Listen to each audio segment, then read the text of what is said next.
Okay, then is it time to buy electric vehicle companies now? Hold on. Hey guys, it's Eric from Hong Kong based in Germany. I've been investing since I'm 17 years old for almost 20 years. I want to give you guys alternative perspective about investments related to Asia. As you may all know, the Chinese government just issued a draft on the new rules on anti-competitive behaviors by online platforms. So the crackdown is not ending anytime soon.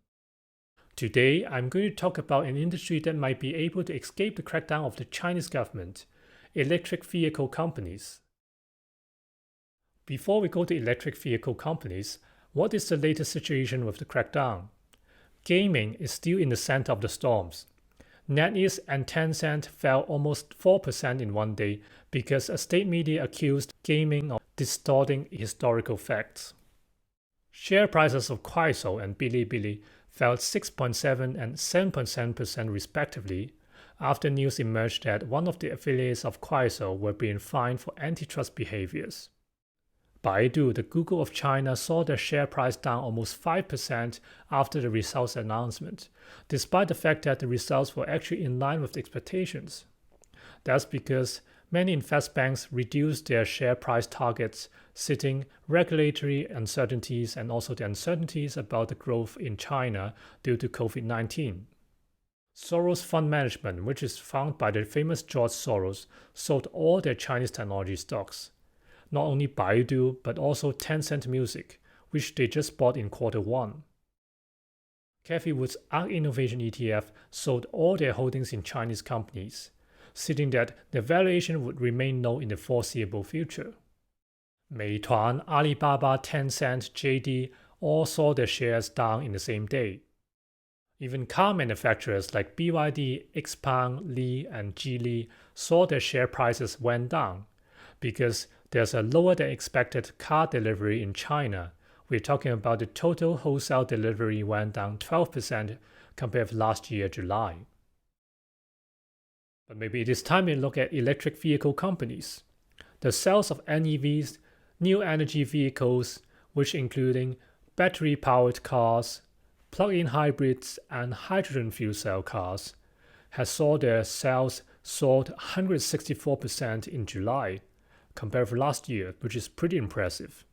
Even more impressive is that NEVs now count for 10% of total car sales in China, at least in the first 7 months in 2021. If you are new to the topics, I've made a number of videos about Alibaba, BYD, and Didi.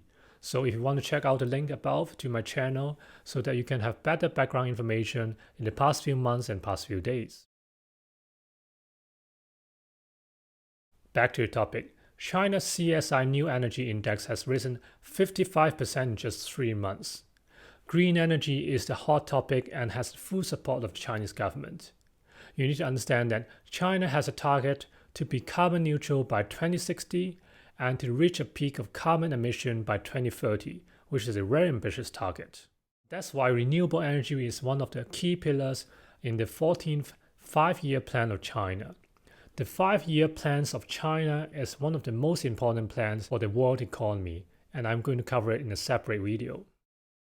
The other pillars including common prosperity, which means protecting labor rights and consumer rights. That's why you see the crackdown on Alibaba and Tencent.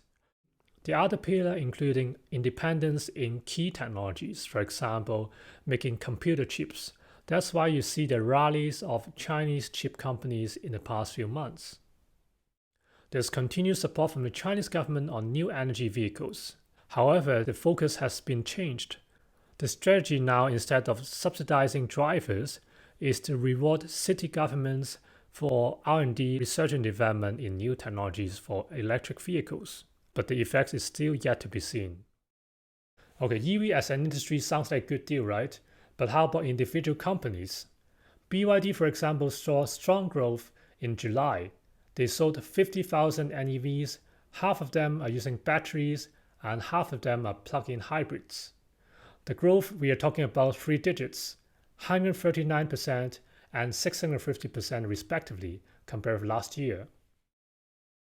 However, BYD is not the number one for pure electric vehicles, excluding hybrid. Wuling Hongguang, a mini EV, actually sold 30,000 in July alone. You say, okay, I never heard about it. What the heck is that? Actually, it's a joint venture between SAIC, Shanghai Automotive, and General Motor. Even put aside this fact, BYD share price has almost doubled in just 3 months, and its price to earnings ratio is 150 plus. So even it's a good company to invest, probably not the right timing now. Okay, how about other EV companies then? Tesla actually produced 33,000 electric vehicles, but they only sold 8,000 of them in China. Li actually produced 8.6 thousand cars, which is more than Tesla. So Tesla is more on the par with Xpeng and also Nio, which both of them produced around 8,000 cars in July.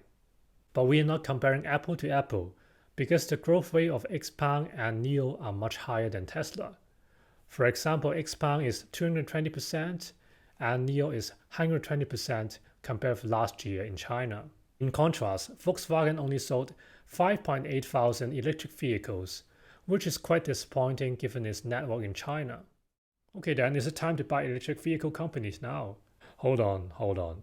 We also need to look at the macroeconomy, because they will affect the investor sentiments and the overall performance of the stock market. If we look at the macroeconomy key indicators in China, they were not doing extremely well lately. If we look at exports, the growth rate has dropped, and also the retail sales and industry production grew slower than expected.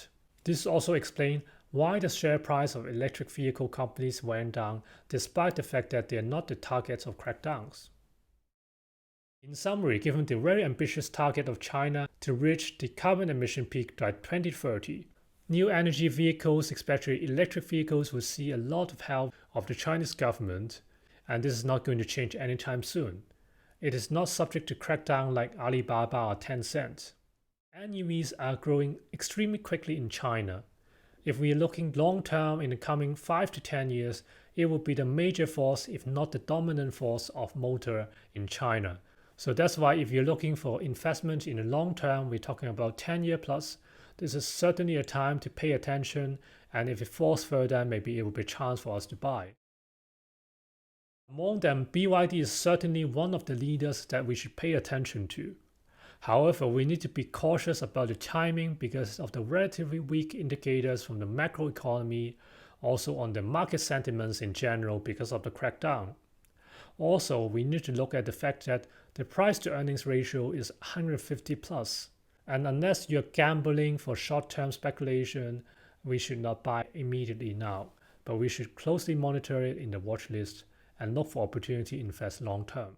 What other topics do you want me to talk about? More on the crackdown or on other companies? Let me know in the comments below. If you like the video, remember to like, share, and subscribe. Even better, clicking the bell button next to the subscribe button so that you're not going to miss out. This will be great motivation for me to continue making videos for you guys.